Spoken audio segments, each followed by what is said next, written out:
a Republican state senator in Virginia known for courting controversy and who is running for governor in 2021, is facing backlash from members of her own party after she said that the removal of Confederate statues is an overt effort to erase all white history. Senator Amanda Chase, whose majority-white district is just west of the capital, Richmond, made related comments in a fundraising email and a video shared Wednesday on Facebook Live, a day before Governor Ralph Northam, a Democrat, announced that statues of General Robert E. Lee and 4 other Confederate leaders along Richmond's Monument Avenue will be dismantled.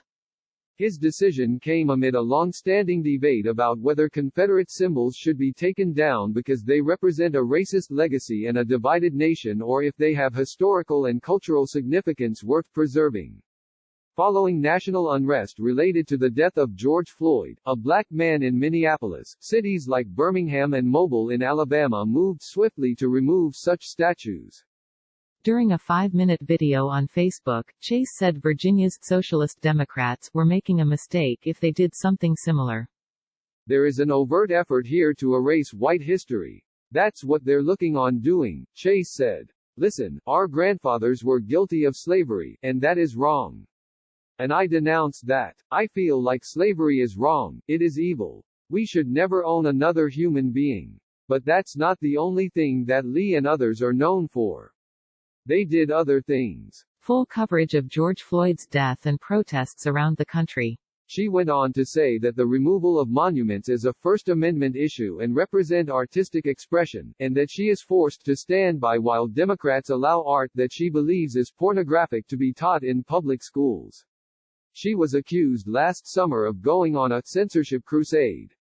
I think it's racially insensitive and racist in itself not to respect the history of all Americans, Chase said, adding, it's all about shoving this down people's throats and erasing the history of the white people. And I think it's wrong. I would never do that to another person, another culture. She also shared a petition on Facebook to save the monument, writing that removing the Robert E. Lee statue is a cowardly capitulation to the looters and domestic terrorists. Virginia Senate GOP leaders, including Minority Leader Thomas Normant Jr., denounced Chase's comments in a statement Thursday while also supporting her larger message that the monuments must remain. Attempts to eradicate instead of contextualizing history invariably fail, Senate GOP leaders wrote. And because of this governor's personal history, the motivations of this decision will always be suspect.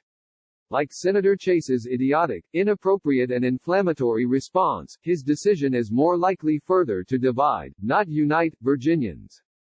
Requests for comment to Chase's office and campaign were not immediately returned Friday.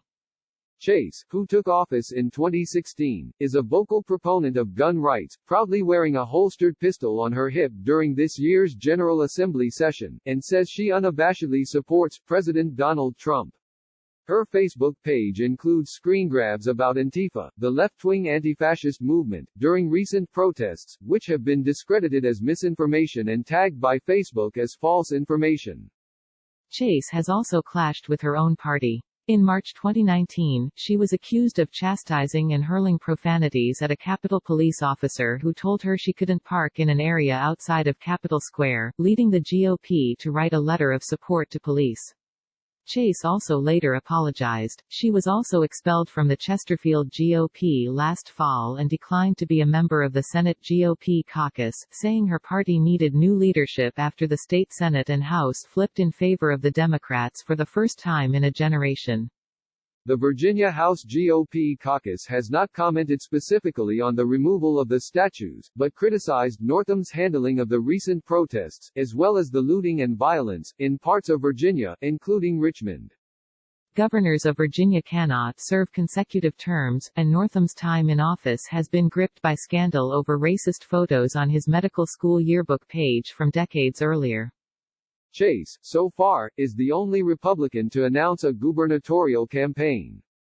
Potential Democratic rivals include former Governor Terry McAuliffe, Lieutenant Governor Justin Fairfax and Attorney General Mark Herring, both of whom were swept into their own scandals amid the fallout from the Northam controversy. Northam's office did not return a request for comment about Chase's remarks.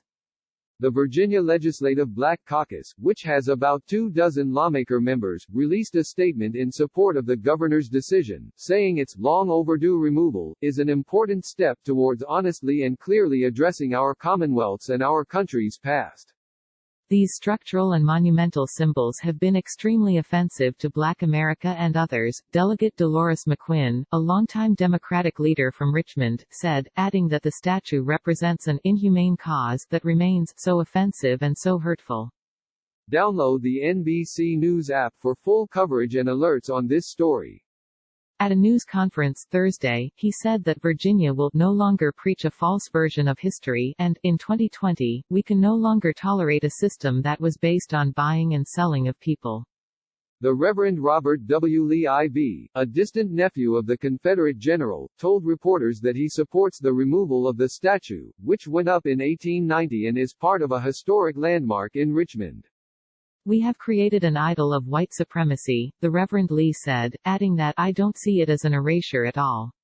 I see it as the time to do what's right. It is unclear when the Lee statue and others would be removed, although the Democratic-controlled House and Senate approved a bill this year allowing communities, beginning in July, to decide for themselves if they want to remove Confederate monuments. Northam said the community will help determine what should be done with the monument to Lee.